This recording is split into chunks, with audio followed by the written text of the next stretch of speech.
بسم الله الرحمن الرحیم. د لوی سپېڅلي څښتن تعالی په سپېڅلي نامه چې ډېر مهربان او رحم کوونکی دی، ټولو قدرمنو او درنو کتونکو ته، څوک چې په دې وخت کې موږ په ژوندۍ بڼه ګوري او اوري، ټولو ته ډېر زیات سلامونه او درناوی. ملګرو، نن در سره په دې یو موضوع باندې به انشاءالله تعالی خبرې کوم. هغه موضوع ده، په پښتونخوا کې ډېر پښتانه اوس په دې پوهېږي چې دوی محکوم افغانان دي او پنجاب د پښتنو په ځمکه قابض قوم دی یا قبضه کړې ده، په پښتنه خاوره قبضه کړې ده. په دې اړه به در سره زه خبرې کوم انشاءالله تعالی. ما سره خپله د پښتونخوا یو ویډیو را سره هم شته چې هغې کې خپله هم پښتانه په دې اقرار کوي چې دا کوم کرښه چې انګریزانو راښکتلې ده، په دې باندې پښتانه سره نشي بیلولی، او لر او بر افغانان چې دي دا یو قوم دی، یوه ژبه ده، یو تاریخ لري. نو زه به در سره انشاءالله تعالی دغه ویډیوګانې خپروم. لومړی به در سره زه همدغه ویډیو خپره کړم چې دې کې دا زمونږ یو دا ویډیو شته، خو دا به سره زه بیا وروسته تاسو سره خپروم، ځکه دا ما یو دغه دی چې لکه موږ همیشه زمونږ لکه دا یو عزم دی انشاءالله تعالی، او همدې دپاره کار کوو چې لوی افغانستان به جوړیږي، ځکه په لوی افغانستان کې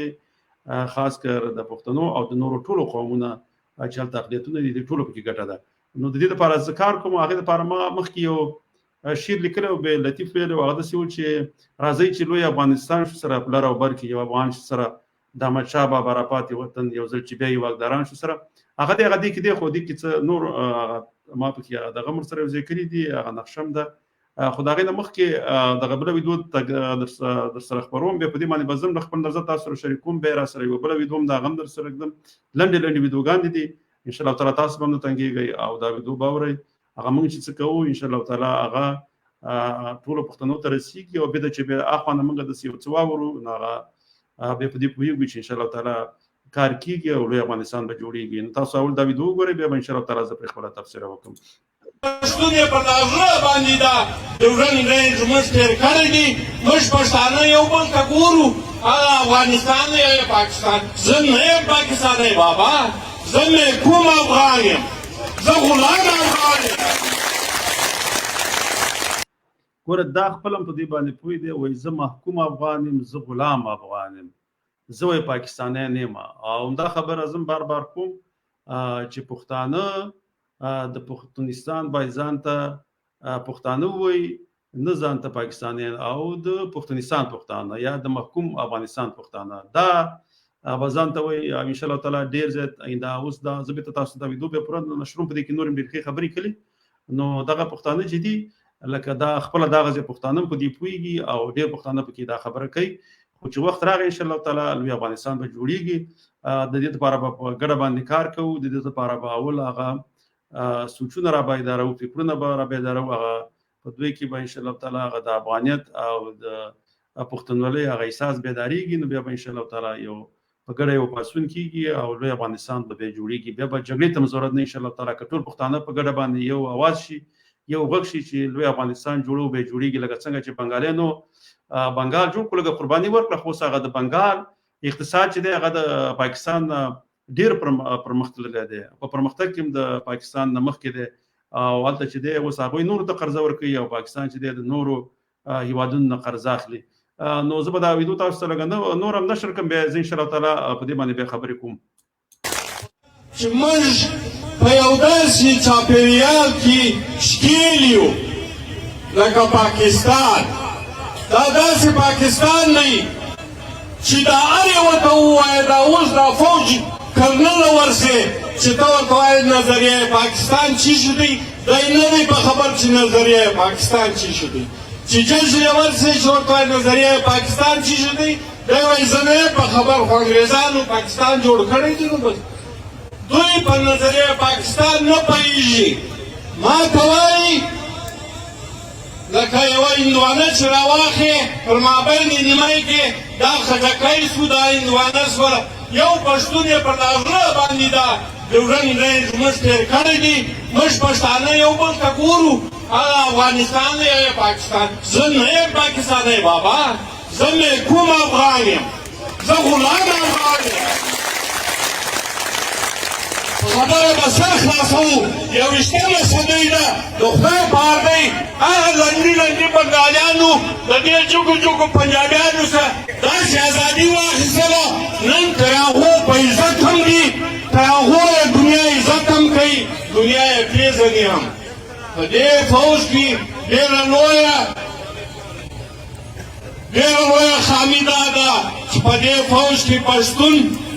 فیصلې قوت نه لري، په دې فوج کې سندای د فیصلې قوت نه لري، په دې فوج کې بلوچ د فیصلې قوت نه لري، په دې فوج کې صرف او صرف پنجابی حکمران دی. هغه په ججان هم ملنډې وایي، په سیاستدانان هم ملنډې وایي، په هغه لیډران یې ملنډې وولې چې د دوی 2,000 فوج یې د انډیا څخه راخلاص کړي، هغه یې پالسې کړي. بېنظیر یې پسې واخیسته، ورور یې د کور مخ ته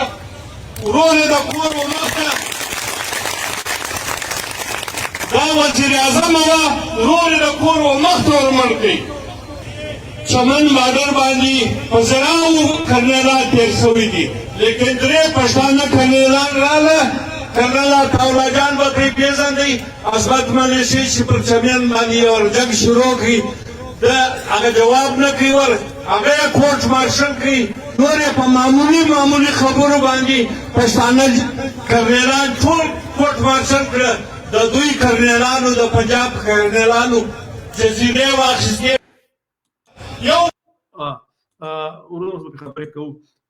مسره داسې ده لکه ما خبره ده، لکه دا خپله هم دا خبره دا ورته جوته ده چې دلته چې دی د پنجاب فوج حاکم فوج دی، او په دې فوج کې هم د پنجاب فوج بیت حاکم دی. په ټول پاکستان باندې خو یې حکمراني ده. بیت په فوج کې هم صرف د پنجاب د پنجابي کرنیلانو او جرنیلانو خبره منل کېږي، دغه نور فوجیان یا فوجیان چې دي دا هیڅ هم نه دي. هغه وایي چې دلته یو څه موده مخکې څه په دغه چمن لین باندې څه جګړه غونډه شوې وه، په هغې کې به یو 3 کرنیلان پښتانه داسې وو چې هغوی نه غوښتل چې د افغانستان سره جګړه وکړي، نو هغې په خاطر باندې هغه پنجابیانو هغه کوټ مارشل کړل، یعنې د کوټ د طرف نه ورته سزا ورکړه، او هغوی چې دی لکه برطرف هم کړله، او یو څو کاله یې بندیان هم کړل. خو هغه داسې وایي هغه پنجابیان چې په اسدیا او دغه نورو هیوادونو کې جزیرې اخلي او دغه د پاکستان ټوله سرمایه یې ویوړله، هغه به کوټ مارشل کېږي نه، خو یوازې دغه پښتانه یا سیندیان چې څه وکړي بیا هغې ته سزا ورکول کېږي. انشاءالله تعالی زه یوه بله خبره هم کوم، په راتلونکي کې زه هغه مشران پس له دې چې د پاکستان د سفیرانو سره ګوري یا دغه ځای نه ډیکټیټ کېږي، او دغه انشاءالله تعالی په هغې به خبرې کوو. دغه چې دي دغه مشران نه دي، دا خرڅ شوي غداران دي د افغانستان، دا ضمیر خرڅه دي، دوی همیشه خپل ضمیرونه خرڅ کړي دي، دوی د چوکۍ یا د کرسۍ یا د مقام دپاره په پردو باندې ځانونه خرڅوي، بیا راځي بېرته غواړي چې په افغانستان کې حکمراني وکړي یا هلته پاچاهي وکړي. دغه خرڅ شوي کسان به هم انشاءالله تعالی د میډیا د لارې دلته د هغې هغه انځورونه که ما سره پیدا کېدل یا نور ملګرو سره هغه به بیا ما ته رالیږئ، زه به هغه هم نشروم چې دغه شان خلک چې دي چې دا د ولس نمایندګي نشي کولی، بل ولس هم په دې پوه شي چې دغه شان خرڅ شوي خلکو ته رای مه ورکوئ، په دغه شان ګوندونو کې لکه دغه ګوندونو کې ځان ګډون مه کوئ چې هغه په پنجاب باندې خرڅ شوي د ګوندونه دي. نو زه به انشاءالله تعالی په هغې باندې بیا خبرې کوم. ما سره تقریبا د هغې یو تصویر خو ما نن نه دی راغوستلی، چې بیا به انشاءالله تعالی د هغې نه بیا شروع کوو. سبا ته به هغه زه که وشو هغه به زه بیا راوړم، خو سبا کېدای زه نه یم ځکه زه چېرته ځم، خو که بله په انشاءالله تعالی په ژوندۍ باندې راتلم او د یاده مې وتلي نو نو زه به هماغه انځور باندې اول خبرې کوم چې دغه خرڅ شوی چې دا یو وخت په پاکستان کې سفیر وم، دغه هم یو خرڅ شوی ضمیر خرڅه پښتون دی، نو انشاءالله تعالی په هغې باندې به بیا زه خبرې کوم. د دې سره تړلې دغه داسې ده لکه اوس وګوره دغلته د پنجاب څنګه چې د پنجاب فوج واکمن دی، داسې ژبه هم واکمنه ده. زه د یو ماشوم چې دی د دې د ویډیو تاسو سره ږدم، دا ډېره یوه عجیبه ویډیو ده، دا د صرف قطعې یو دغه ده، دا د سره لږ واورئ، بیا به انشاءالله تعالی بیا خبرې پرې کوو.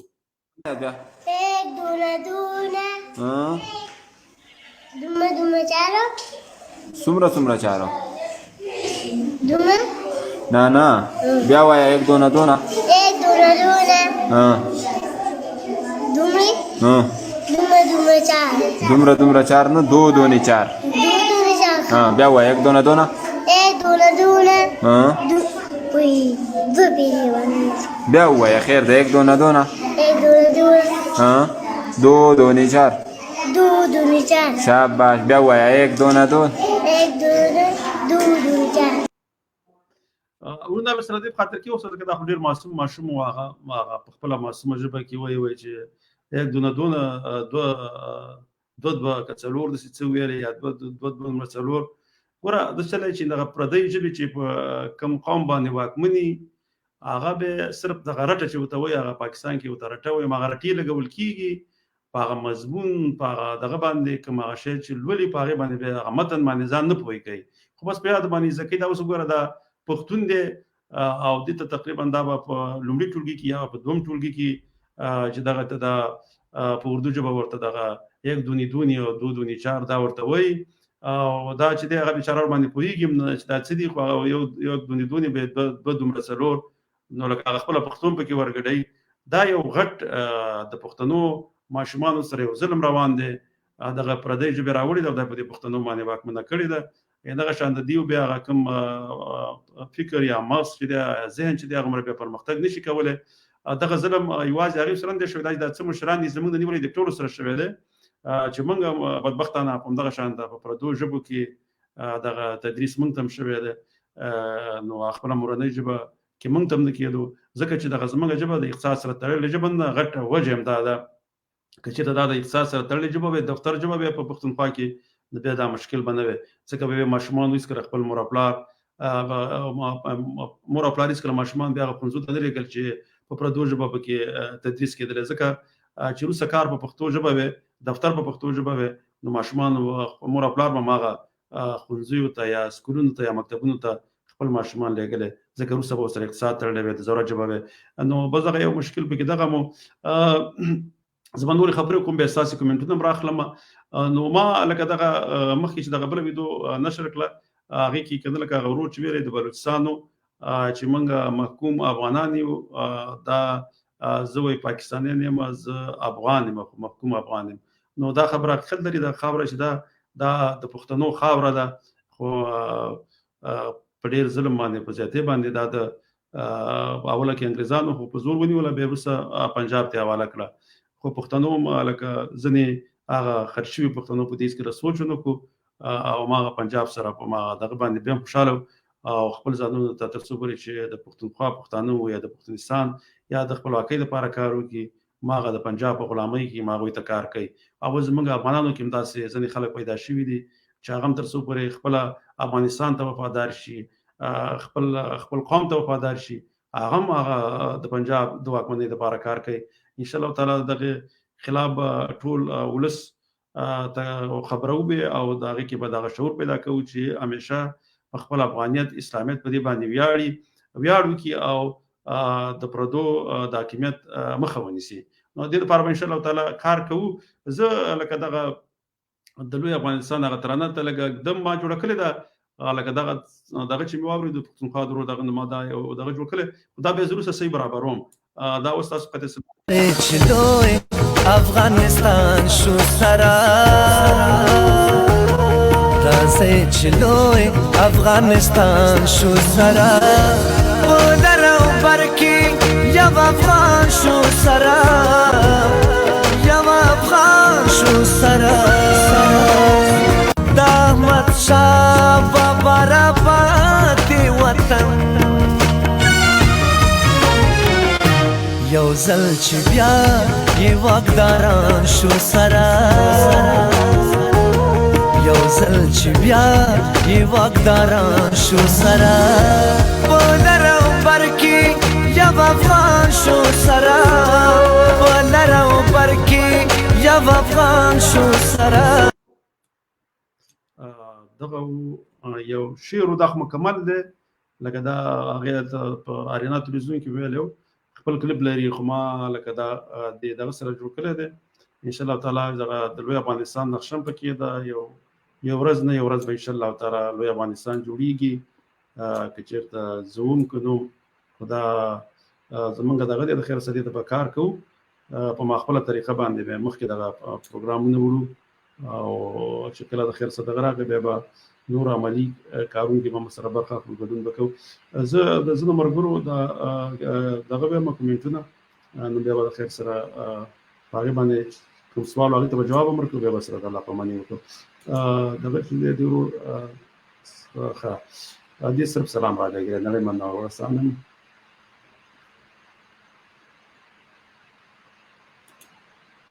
خدي یو دا پښتنه کړی د دې ته سره سلام مشره د ټي ټي پی په باره کې څه سوچ دی اصل ما نن یو ورځ په دې باندې به یو پروګرام هم جوړو. مسله د سیده لکه اوس وګورو کومه لکه دغه مخکې چې دغه ورور موږ دغه کو یا پښتون جوړې نه ورزان شو یا د سينور دغه دي لکه پښتونخوا ملي عوامي پارټي شو یا عوامي نېشنل پارټي شو پورا غي ولار لري او تګلار لري چې ځان ته افغانان وي په دې پویږي چې موږ افغانان یو لاره بر یو افغان دي دا چې هغه تر اوسه پورې لوی افغانستان لپاره چې عملی ګام نه پورته کړي خو هغه هم د زنو مشکلاتو په وجه باندې تر اوسه پورې نشوي په هغه ته خپل یو تګلار شته مګر موږ په مولانو کې پیدا کار نه دی درې کاغه د افغانستان ولاده او کده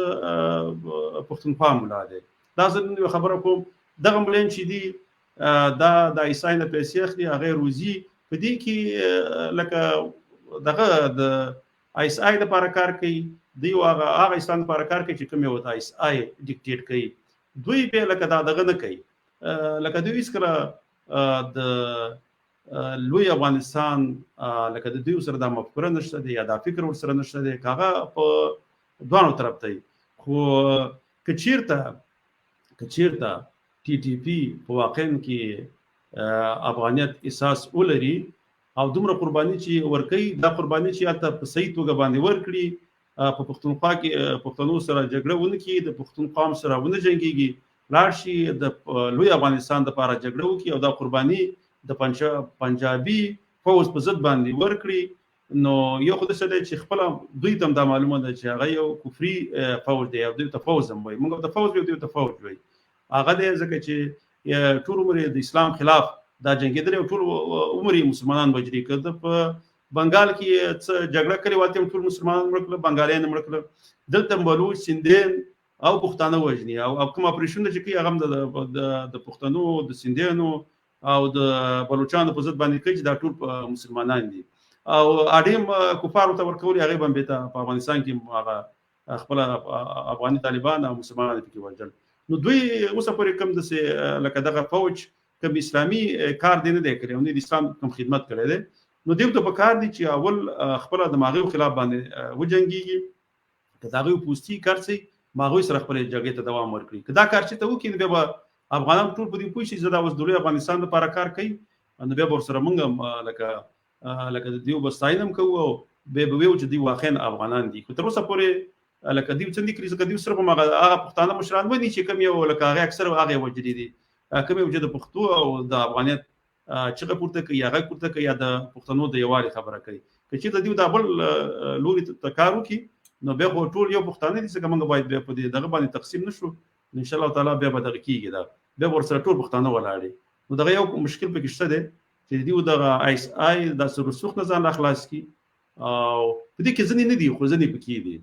ځنی نه دی هغه چې واقعا د پنجاب فوج خلاف باندې جګړه کوي هغه صحیح طالبان ځکه طالبانو کوم څو ډلې دي هغه چې به د پښتانه وژني هغه چې دی هغه به د ایس آی ایجنټان دي هغه ما پښتانه مشران په ټارګټ کیلینګ یا په هدفي وژنې چې کوي د پښتنو هغه به ما خلک دي نو دغه نظر خو ته زمام دغه دی او ان شاء الله تعالی په دې کې ځنې ښه خلک مشته دي نو مخکې په مخ باندې زو دی بلورم سلام را لګل دي دا سلامونه را لګل وعلیکم السلام او زدران صاحب هم سلام را لګل دي وعلیکم السلام مننه زمونږ ډاکټر صاحب علي احمد علي ورورم سلام را لګل دي لرا بل پښتانه وی خو ګټه د پاکستان ان شاء الله تعالی چې څومره شعور خورو ان شاء الله تعالی ما عمره پښتانه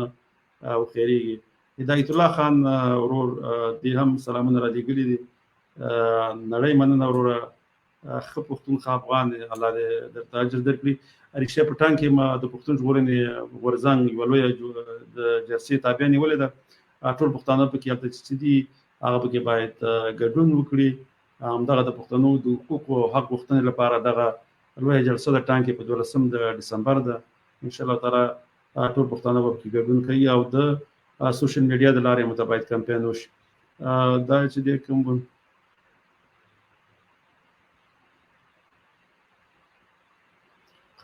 دلته مخکې روخان ورور یو دغه لګلی بیا هغه پاتې نه شي ځکه چې بیا اوس دغه نه شي نشته اوس هغه کومنټ زه نه ینم روخان او دغه دی دلته شته زه ښه دی چې تېر نه شو. روخان ورور سلامونه رالیږلي دي. نړۍ مننه روخان ورور ژوندی اوسې.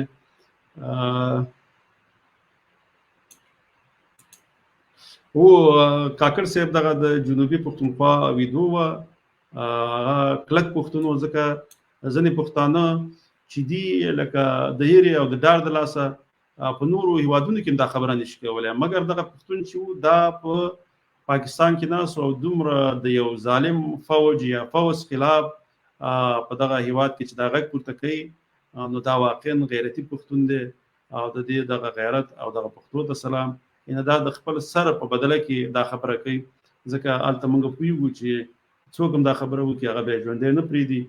او هغه یا په ټارګټ کلینګونو کې وژني یا زنداني کوي په کورونو باندې ورته دغه ورچوي چاپې ورچوي نو ډېر زیات یو خراب حالات دي خو دوی ورته بیا بریني نو دا واقعا چې په افغانیت او پښتونولۍ ولاړ خلک دي. دا چې د هدایت الله خان ورور مې بیا سلام علیکم نړۍ مننه ورته سلام هم دی کلي وزه د افغانستان دغه وزیرستان افغان یم پوهېږم وروره بس ژوندی اوسې خوشحاله اوسې الله دې ورور جوړ لره.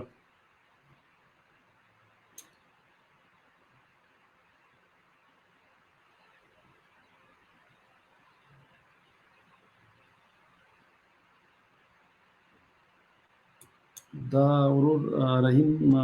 دورا صاحب سلامونه نړۍ مننه وروره. دلته دا یو شته دی یو افریدی دی خو دا اوسه پورې په دې پوه نه دی چې دا خپله پښتون دی افغان دی موږ چې کله څه خبرې کوو یا کوم بل سړی د پښتو یا د پښتونولۍ خبرې کوي دا راځي تر څو پورې چې دغه وکړي خو هغه خو زه خیر دا به د دې دغه افریدی هم دی او دا بس څه به یو الله دې ورته دغه وکړي هدایت وکړي چې په اسلام او پښتونولۍ باندې روان شي او په دې پوه شي چې دا خپله د پنجاب غلام دی دغه فوج چې دی دا د پښتون فوج نه دی دا ستا د غلامولو فوج دی تا غلاموي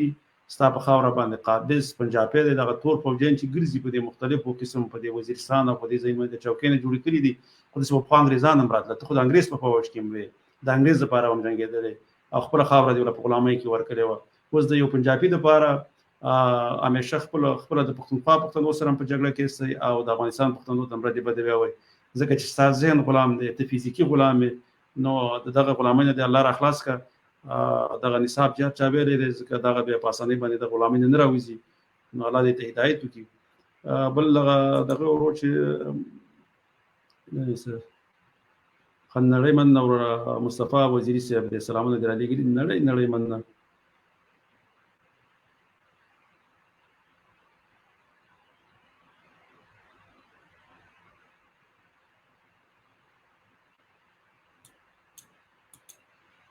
نه هغه ماشوم هغه ویډیو چې ما کې خو سره ماته د دې اردو ژبې ویلو خوند نه راکاو ما ته هغه هلک هغه معصومیت باندې زه خفه شوم ځکه چا بیچاره خو دغه یو ته ورکړې ده او هغه پې پوهېدو نه نو هغې په بل قسم باندې ویلی زه په هغې په هغه دغه باندې دغه شوم او په دې باندې دغه شوم چې دا وګوره هغه بیچاره څومره په معصومیت باندې وایي خو دغه ظلم ورسره دغه غټان وکړې دغه سیاستوال ورسره کړی دی چې پردۍ ژبې پرې راوړې ده او په دې ته دغه ته تدریس کوي د خپلې ژبې په ځای باندې.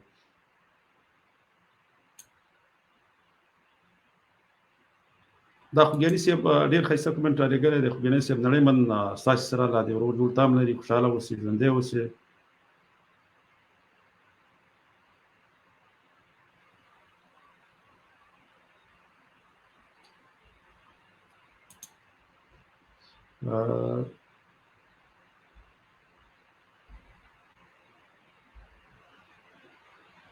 ورا دغه کومنټ دی راغلی دی خو داسې لږ مشکل دی صحیح پې دغه نشم روخ مسعود کدام روخ از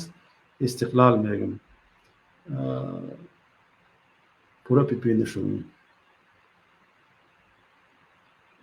څنګه دا بل راواخلم دا لیکلي هر پښتون افغان دی او زموږ لوی کور افغانستان دی نړۍ من خاصه هر پښتون افغان دی او زموږ لوی کور افغانستان دی موږ هغه پخوانی ملي سرود منو چې سردار محمد داود خان جوړ کړی و نړۍ من بس ان شاء الله تعالی چې کله لوی افغانستان جوړ شي ډېر څه به پکې اصلاح شي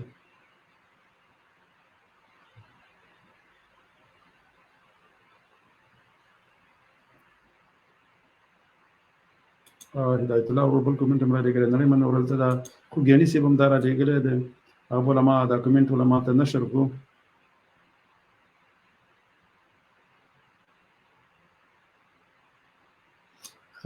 دا زموږ افغانستان ملي قهرمان مسعود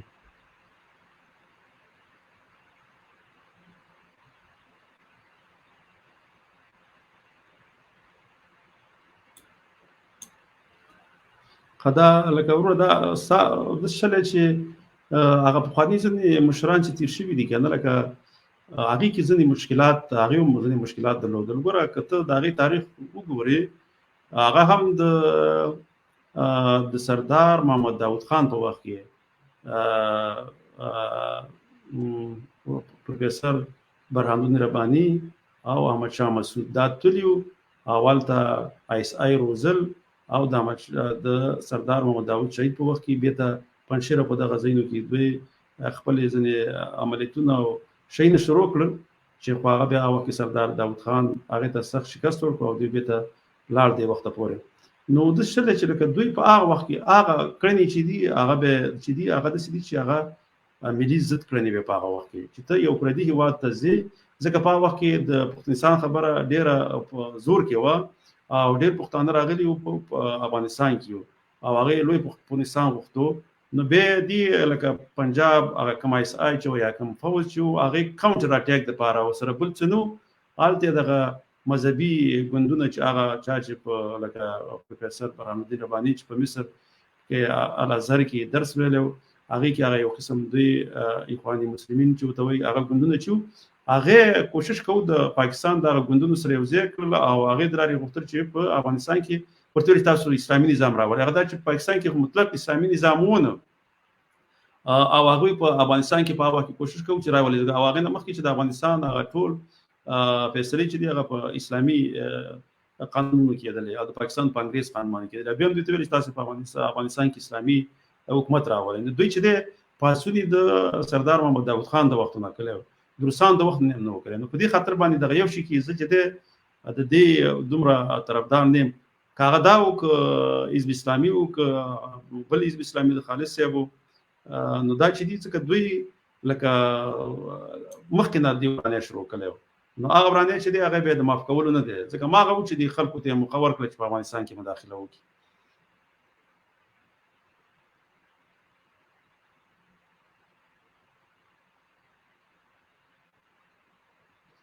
دی ورور دا دغه زه وایم بیا به وروسته په دې باندې دغه وکړو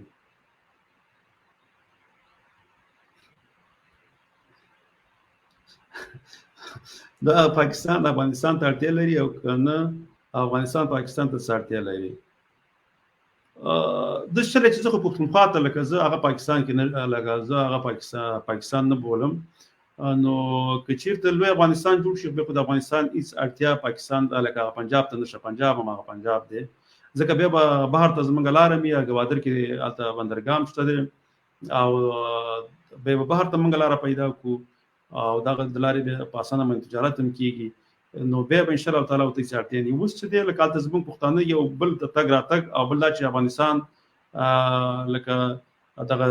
4 لسیزې چې د جګړې وشولې اوس په 5مه کې بیا به ورو شروع کېږي ورته نو دی د افغانستان کې هغه د ژوند سهولتونه چې دي د هغې ته لکه بیخي لکه کتې راوستلې دي لکه اوس دوی د علاج او دې شیانو لپاره بیا ځینې پښتانه یا افغانان چې دي هغه دغه ته ځي پښتونخوا ته ځي لکه نو دا لکه بیا ځینې پسې خواته پنجاب ته ځي بیا پاکستان ته ورپسې ځي که نه نو دا زموږ خپله لکه دغه خپله داخلي جګړو هغوی ته مو خبر کړه چې موږ هغوی ته احتیاج شو او هغوی هم دا غواړي چې همیشه د ژوند سهولتونه چې د افغانستان د پښتنو یا د افغانانو د پښتونخوا د پښتنو نه د هغه ټیټي که چېرته هغه جګ شول بیا به دا پښتانه خپل هغوی سره ځانونه یو ځای کوي یووالی به نور هم بیا به اکثریت ټول یو دفعه وغواړي خو که چېرته هلته سهولتونه بیا دوی ورته دا وایي چې هغه خپله لکه د هر څه دپاره احتیاج دلته لاندې راځي پښتونخوا ته راځي نو داسې یو هېواد سره به تاسو څنګه یو ځای کېږئ که نه لکه دا ځینې هغه دغه دي چې دغه کېږي دلته دغه دی بېشکه چې کومېنټونو ته خپل انتخاب کوي لکه دا کوي په ځای لغلې کله ډاکټر صاحب دا خبره کړې لري خو دلته د شلی چې زه راکته کېږم ځکه ډېر وي هغه بیا ځینې ځینې پکې راواخلم نو ستا خبره خو سمه ده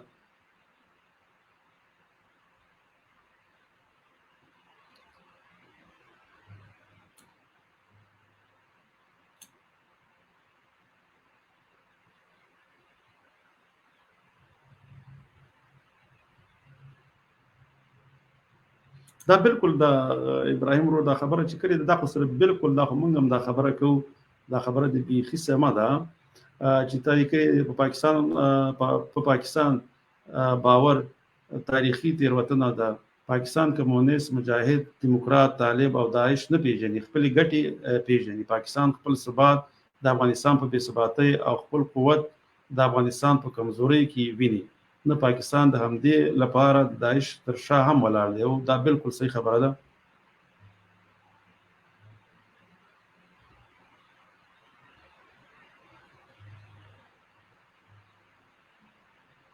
ډاکټر صاحب چې لکه ما په خیر سره دغه کومنټ پر لارې کړی لږ شان د خفه شوی غوندې دی خو زه لا دې وکړي چې خفه نه شي دا مو راواخلم به دې هم لیکلي دي من نو دا زید دي په دا کومنټونه مې کې زید دي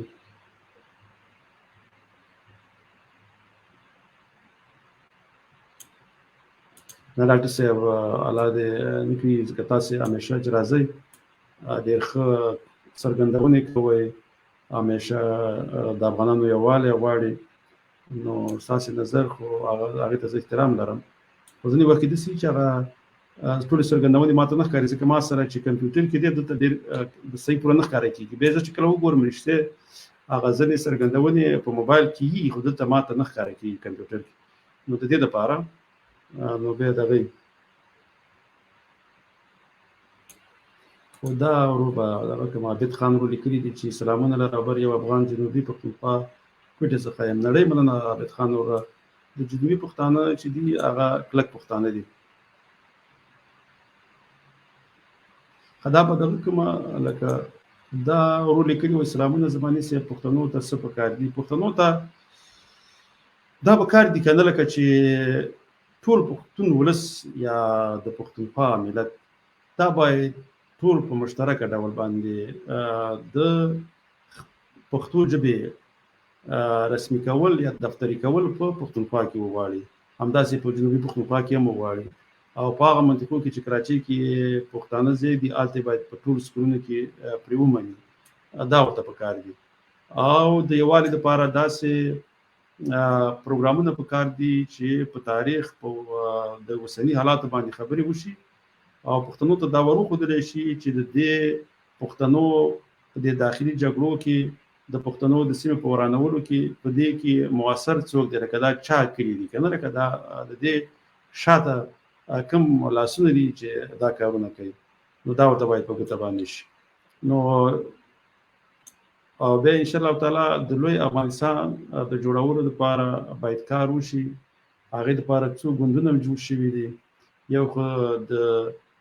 ګریټ افغانستان مومنټ په نوم باندې دی چې ګام ورته وایي لوی د هغه چې دی ګام مشري چې ده هغه ټکر صاحب کوي خپله د پښتونخوا دی د سردار علي ټکر ورور دی او هغه د څو کارونو رئیسي په دې باندې کار کوي نو په هغې ته هم کار کول پکار دی خو لکه دغه نور کوم ګوندونه چې د پښتنو دي هغه اوس فلحال سیاست کوي هغه هم صحیح ده ځکه چې تر څو پورې چې یو مشترکه یوه لاره پښتنو نه پیدا کړي د لوی افغانستان لپاره ټول افغانانو نو په ګډه بیا کار کول پکار دي د هغې نه د مخکې باید دغه خلک ته شعور باید ورکړي شي چې د افغانانو د یووالي لپاره کار وکړي او د پنجاب په ضد باندې راپورته شي. او خاص کر موږ نور به د افغانستان هغه پښتانه چې د پنجاب د بالادستۍ یا د هغې دپاره په افغانستان کې کار کوي یا غواړي چې د دوی د پاکستان د هغه سفیرانو سره وګوري او د هغې د لارې ځان ته په دولتونو کې چوکۍ یا کوم مقام ترلاسه کړي، نو دغه خلکو ضد باید موږ هم کار وکړو د میډیا د لارې او هغه افغان ولس ته ور وپېژنو چې د هغو خلکو سره هېڅکله بیا ونه درېږي او د هغې مشري ونه مني. داسې افغانانو خاص کر که هغه پښتون وي که ازبک وي که تاجک وي چې د پردو او د پاکستان د ګټو دپاره استعمالېږي هغې خلاف باندې باید دوی ودرېږي، نه په طرفدارۍ کې. لکه اوس وګوره دغه یو بشردوست صاحب چې دی خپله په قوم باندې هزاره دی، مګر کله کې د افغانستان هغه بیرغ چې دی هغه همیشه د دې په کالو کې که هغه په هر ځای باندې په هغې په کالو کې افغانستان دواړو ژبو ته احترام لري، د افغانستان لوی افغانستان ته احترام لري او د افغانستان د خپلواکۍ دپاره همیشه کار کړی دی. که هغه د ډېرو پښتنو نه هغه پښتنو نه چې فکرونه غلامانه دي د هغې نه بشردوست صاحب 100% کې ښه دی، ځکه چې صحیح افغان دی، پښتو ژبې ته افغانیت ته دغې ته احترام لري، د افغانستان هغه بیرغ ته احترام لري. نو داسې که هغه په قوم هر څوک وي موږ هم هغې ته احترام لرو او د هغې قدردان یو. نو تر بله ویدو پورې زه درنه د خدای په اماني اخلم. دغه سندره ته بیا دوباره بېرته پلی کوم او زما او ستاسې ترمنځ د لوی الله جل جلاله په امان خوشحاله ارام او سوکاله ژوند ولرئ. تر بیا مو په لوی الله جل جلاله وسپارم، د الله جل جلاله په امان. دا سندره ته پلی کوم. راځئ چې لوی افغانستان شو سره، راځئ چې لوی افغانستان شو سره، په لر او بر کې یو افغان شو سره، یو افغان شو سره، د احمدشاه بابا راباندې وطن یو ځل چې بیا یې واکداران شو سره، یو ځل چې بیا یې واکداران شو سره، په لر او بر کې یو افغان شو سره، په لر او بر کې یو افغان شو سره.